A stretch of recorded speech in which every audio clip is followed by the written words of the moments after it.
Hi, I'm author Stephen McGee, and I wrote the book Health Forensics and Hypoxia, Mental Illness and Chronic Fatigue. And that's me standing on top of the WM Keck Observatory atop Mauna Kea in Hawaii. And you can see that's the Subaru telescope off to the right, and it's a cloudy day up there. So I used to work at that facility. I developed hypoxia, mental illness, and chronic fatigue. And we're going to talk about astronomy, and we're going to talk about health forensics, and we're going to be looking at this book. So this is Toxic Altitude. That's Keck 1 at the WM Keck Observatory, Subaru telescope. And that's me standing inside of Keck 2 on top of Mauna Kea in Hawaii. So this is Toxic Altitude, pretty thick book. It's about 461 pages. And we're going to look at page 391. Now, this is titled High Altitude Observatories. So this is a chapter in Toxic Altitude that we're going to go through. Okay, so this is a list I put together of high altitude observatories around the world. And the interesting thing is they're all the way up to 18,500 feet. And there you will find the Purico complex in the Atacama Desert in Chile. So astronomy is very much a global, worldwide activity. And we're going to go right around the world through this list. And that is the highest facility I am aware of where people work. So coming down to 18,000 feet, this is the official start of extreme altitude sickness. So above 18,000 feet, you get extreme altitude sickness. So the question is why do we have a manned telescope complex? And it's not just one telescope, this is a large grouping of telescopes that are manned at 18,500 feet at the Purico complex. So what this is telling us is these people have extreme altitude sickness at this facility. So I found that very interesting. So we're going to come down to 17,160 feet, and that's the Chacaltaya Andes, Bolivia. So still pretty high at that point. So 16,700 feet, we come to Shikwanhi in Tibet, China. So I'm sorry about the pronunciation. I have no idea how to pronounce some of these names. So I'm doing my best. So I apologize for anybody I'm offending with my pronunciation of these different places around the world. So we come down to 15,830 feet. It's Alto de Chorrillos in Argentina. So 15,030 feet, we have Sierra Negra in Mexico. 14,800 feet, we have Mount Sarawati in India. 14,147 feet, we have Mount Evans in the USA, in Colorado.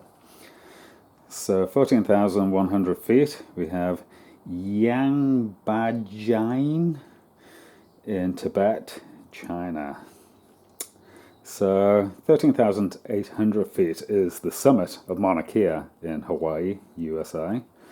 And just a little bit below that summit, 13,600 feet is where I was working at the WM Keck Observatory over here. And the observatory management team are advising workers that they will develop summit brain and they will need to take company-supplied drugs and medical oxygen to treat it. So, widely acknowledged on the summit of Mauna Kea by the observatory management teams are summit brain is occurring in their workers, and it needs drugs and oxygen to treat it.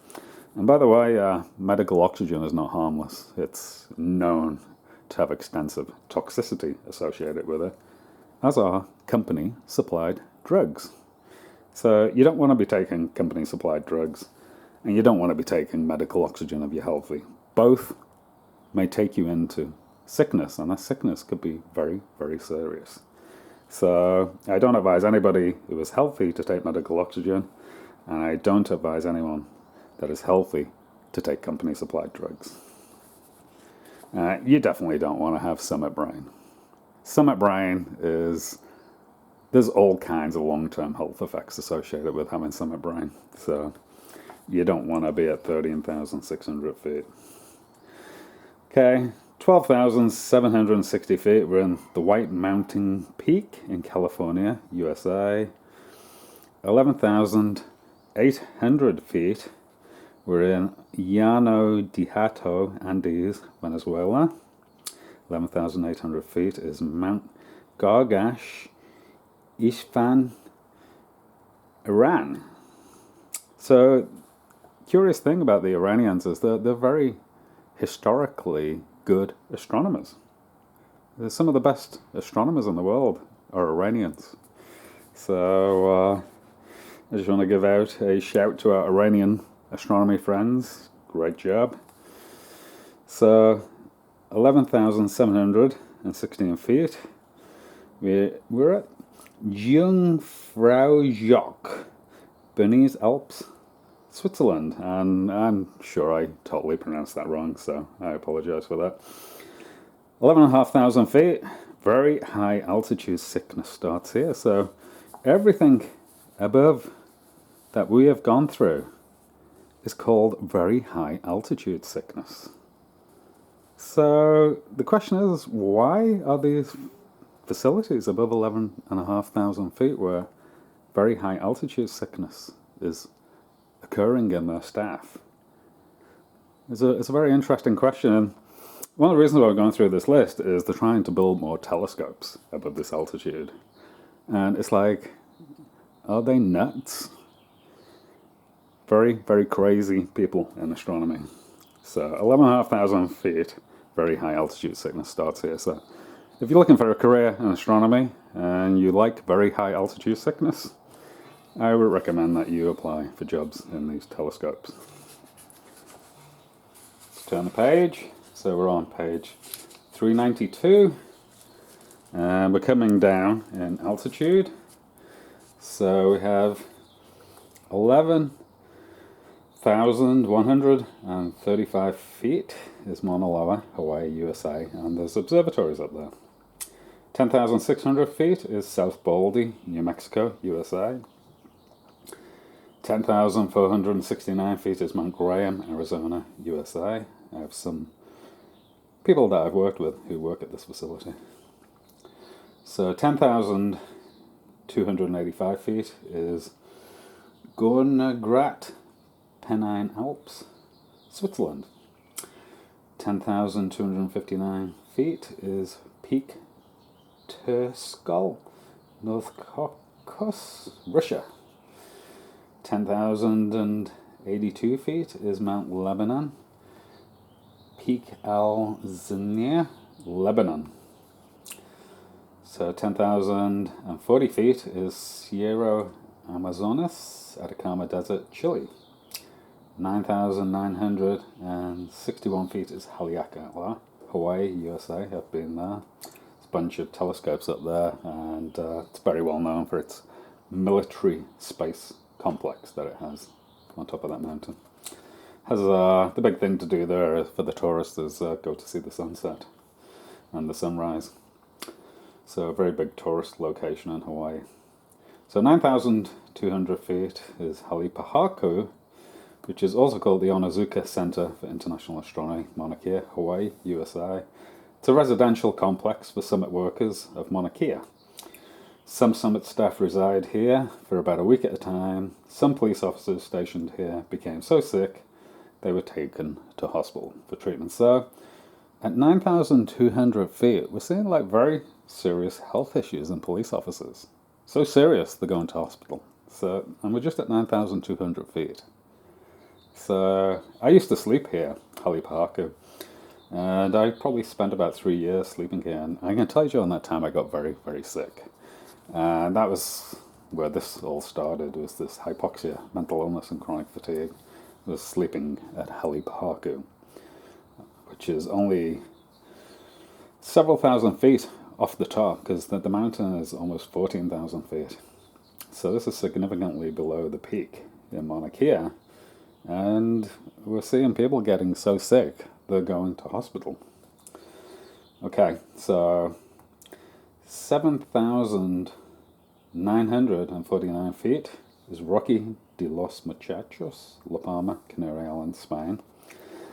I used to work there, and that was where I first started to see symptoms that I could say matched this book. So, curiously, the facility I was in was in operation as a cell phone tower, and it also appears to be in operation as a Faraday cage.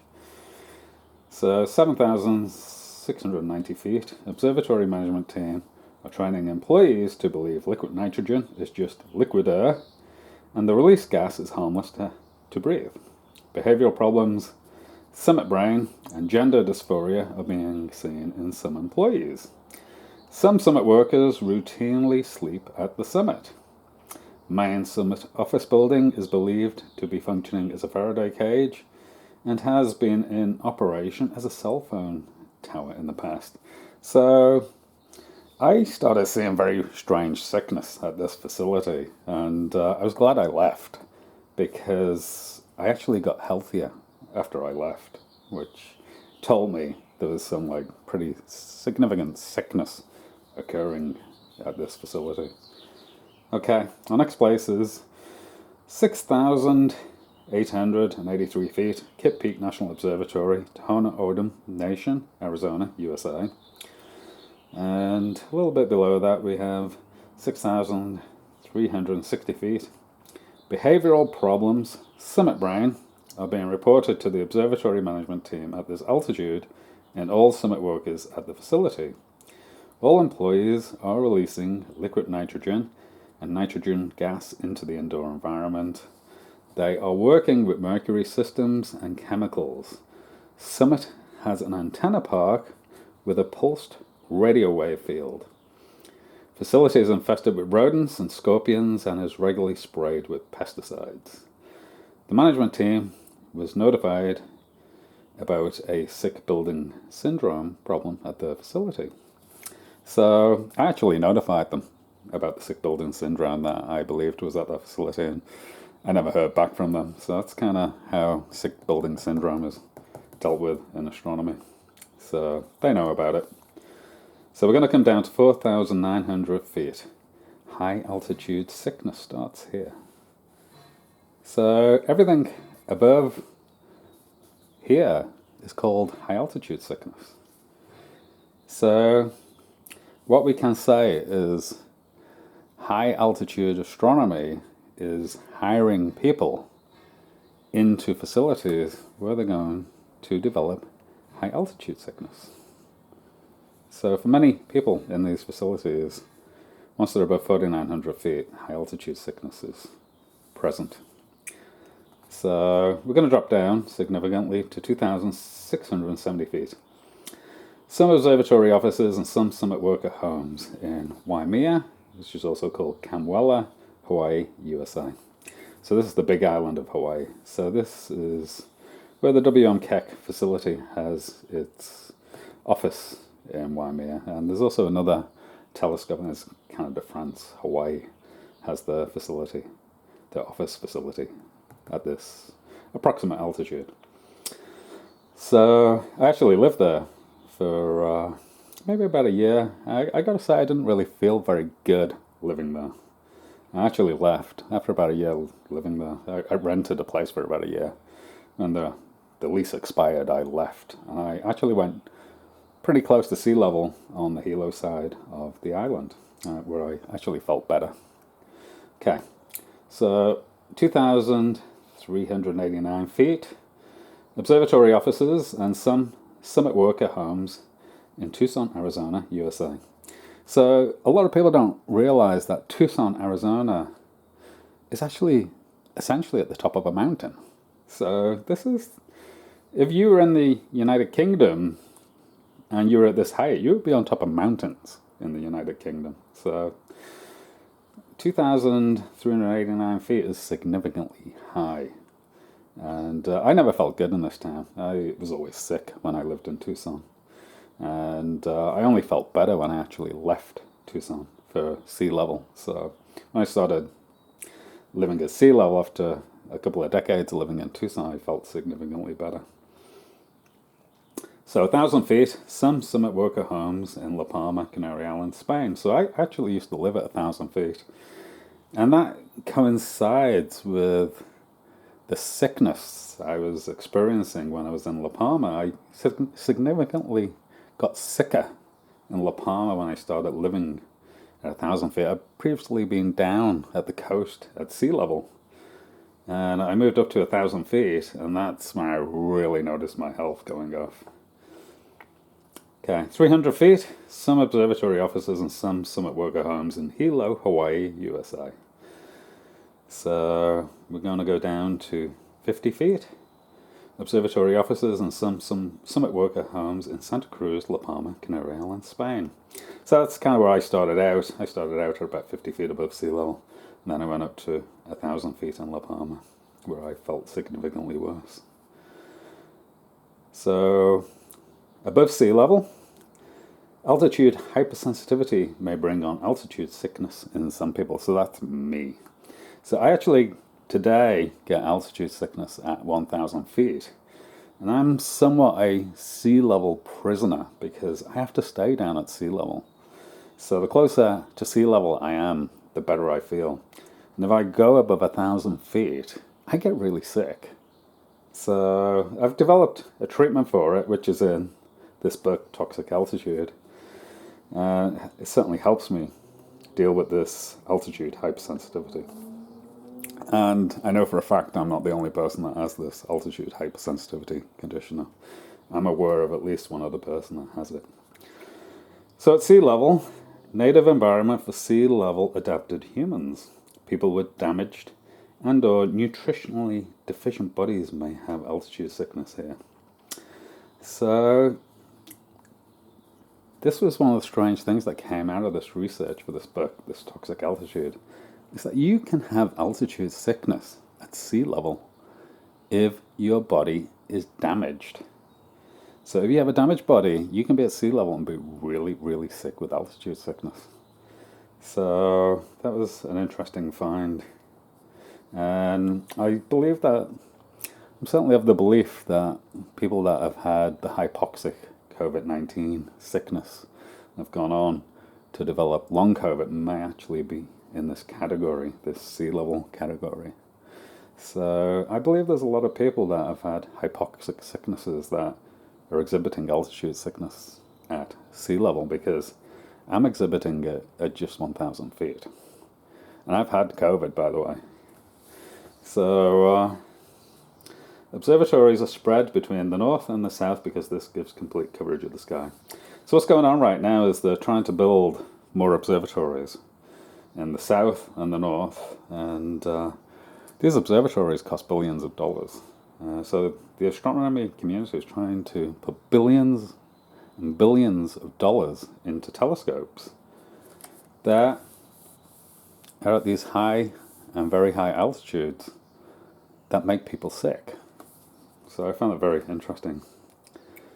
So we finish off with astronomical observatories are at high altitude due to the radiation levels from space being elevated, because they are in a partial vacuum, the humidity is low, and they are often above the clouds.